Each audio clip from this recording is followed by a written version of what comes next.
Jean-Philippe Ackermann, bonsoir. Bonsoir Fabien. On peut dire que vous êtes un coach en optimisme.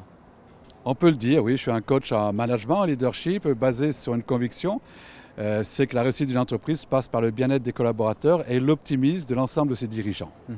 Alors l'optimisme est un mot qui vous est cher, mais quelle est pour vous la définition de l'optimisme au sein d'une entreprise?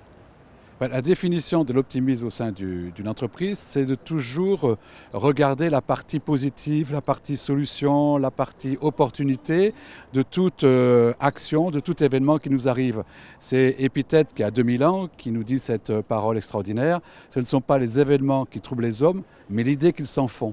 Et une entreprise, elle est soumise constamment à des forces de pression, qu'ils sont internes ou externes, ces fameux événements. Et le dirigeant optimiste, c'est quelqu'un qui va aller toujours chercher la solution, comme je disais, l'opportunité et le positif pour aller devant, pour construire des projets. Et pourquoi justement l'optimisme est la clé de voûte selon vous dans une entreprise?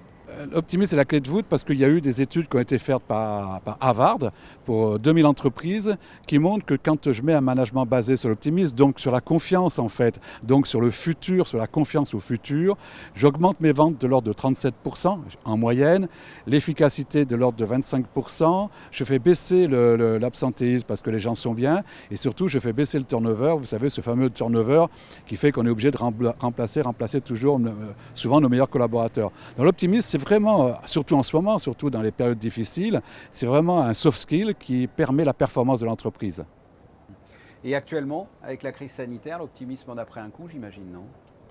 L'optimisme en a pris un coup pour certains, oui, mais au contraire, c'est maintenant qu'il faut repartir.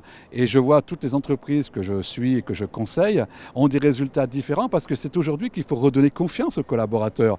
Ils ont été un peu échaudés, ils ont été mis dans la difficulté. Certains ont fait du télétravail, ça plaît pas. Certains ont été payés de façon correcte, mais il y a ce niveau de confiance qu'il faut avoir. Et l'optimisme, comme c'est un projet sur l'avenir, c'est un projet qui donne confiance. Et que faut-il faire? Quels sont vos conseils, que ce soit pour les chefs d'entreprise ou les employés? Si vous voulez, j'ai une définition, c'est que ceux qui savent, c'est ceux qui font. Et après cette période très difficile que nous venons de vivre, qui est encore en activité, c'est d'aller interviewer chaque collaborateur. Je dis bien chaque collaborateur, de prendre son temps, de leur demander comment ils ont vécu cette période, de leur demander comment on pourrait améliorer le management, comment on pourrait améliorer le leadership, comment on pourrait améliorer les modes opératoires de l'entreprise et en faire de véritables partenaires pour construire un nouveau plan de société, un nouveau projet de développement.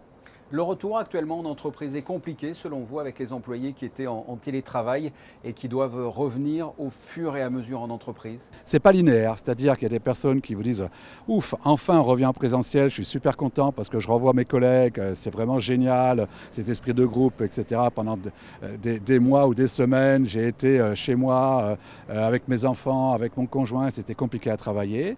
Et puis ceux qui avaient de bonnes conditions de travail, cela vous disent « Mais je voudrais bien continuer parce que vraiment, j'ai vécu des périodes très très sympathiques. » Donc c'est compliqué pour une entreprise aujourd'hui parce qu'elle doit gérer les deux potentialités de ses collaborateurs. Certains veulent rester en télétravail, d'autres veulent revenir en présentiel.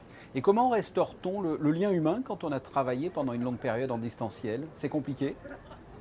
Oui, c'est compliqué, mais là on va le refaire justement sur le projet, sur le futur. C'est qu'est-ce que je vous propose maintenant et c'est pour ça que je disais tout à l'heure qu'il faut absolument interviewer l'ensemble de ses collaborateurs pour savoir comment je peux améliorer l'entreprise, comment je peux améliorer le management, comment je peux améliorer le leadership et puis de voir ce qu'eux souhaitent et comment je m'adapte, j'adapte par rapport à l'entreprise, leurs souhaits, soit de venir en présentiel, ce qui est plus facile, soit de rester en télétravail.